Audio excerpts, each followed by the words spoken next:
ರೈತ ವಿರೋಧಿ ಸರ್ಕಾರಕ್ಕೆ ಹೇಳಿ ಧಿಕ್ಕಾರ. ರೈತರನ್ನು ನಡು ರಸ್ತೆಯಲ್ಲಿ ನಿಲ್ಲಿಸಿದ ಸರ್ಕಾರಕ್ಕೆ ಹೇಳಿ ಧಿಕ್ಕಾರ. ರೈತರನ್ನು ಒಕ್ಕಲೆಬ್ಬಿಸುತ್ತಿರುವ ಸರ್ಕಾರಕ್ಕೆ ಧಿಕ್ಕಾರ. ಕೊಟ್ಟ ಮಾತನ್ನು ತಪ್ಪುತ್ತಿರುವ ಸರ್ಕಾರಕ್ಕೆ ಧಿಕ್ಕಾರ. ರೈತ ವಿರೋಧಿ ಸರ್ಕಾರಕ್ಕೆ ಧಿಕ್ಕಾರ. ರೈತ ವಿರೋಧಿ ಸರ್ಕಾರಕ್ಕೆ ಧಿಕ್ಕಾರ.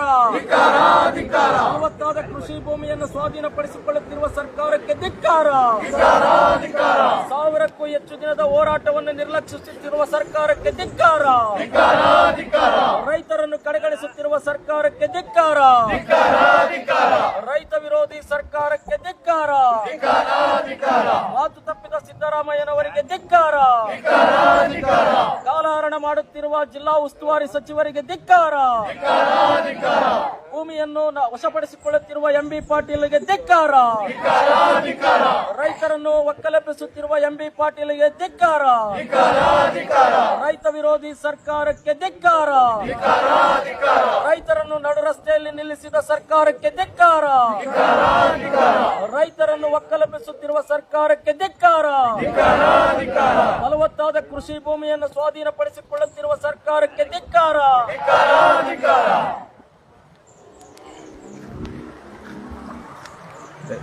ಈ ರೈತರು ಈ ಒಂದು ಹೋರಾಟ ಮಾಡ್ತಿರೋ ಕಾರಣ ಅಂದ್ರೆ ಇವತ್ತು ಏಕಾಏಕಿ ರಸ್ತೆಯಲ್ಲಿ ಕೂತಿರೋ ಕಾರಣ, ಈ ಉದ್ದೇಶ ಏನು?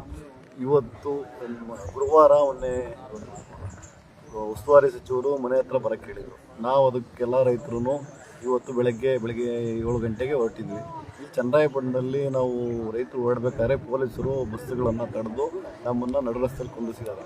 ಉಸ್ತುವಾರಿ ಸಚಿವರು ಅವರು ಬರೋದಕ್ಕೆ ಹೇಳಿದ್ದಕ್ಕೋಸ್ಕರ ನಾವು ಹೊರಟಿದ್ವು. ಈಗ ಅವರು ನಮ್ಮನ್ನು ರೈತರನ್ನ ಎದುರಿಸಲಾರ್ದೇ ಈಗ ಪೊಲೀಸರ ಮುಖಾಂತರ ನಮ್ಮನ್ನು ತಡೆದು ನಿಲ್ಲಿಸಿದ್ದಾರೆ. ಅದಕ್ಕೋಸ್ಕರ ನಾವು ನಡು ರಸ್ತೆಯಲ್ಲಿ ಕುಂತು ಹೋರಾಟ ಮಾಡ್ತಾ ಇದ್ವಿ. ಅಲ್ಲ, ಈಗ ನಿಮ್ಮನ್ನ ರೈತರನ್ನೆಲ್ಲ ಬರಕ್ಕೆ ಹೇಳಿದ್ದು ಉಸ್ತುವಾರಿ ಸಚಿವರೇ ಇವತ್ತು ನಿಮ್ಮನ್ನ ತಡಿತಾರ ಕಾರಣ ಏನು? ಅವ್ರಿಗೆ ರೈತರನ್ನ ಎದುರಿಸೋ ತಾಕತ್ತಿಲ್ಲ, ಅವ್ರು ನಮ್ಮನ್ನ ಮಾತಾಡ್ಸೋ ತಾಕತ್ತಿಲ್ಲ. ಅದಕ್ಕೋಸ್ಕರ ಅವರು ಪೊಲೀಸ್ ಮುಖಾಂತರ ನಮ್ಮನ್ನ ತಡಿತಾ ಇದ್ದಾರೆ.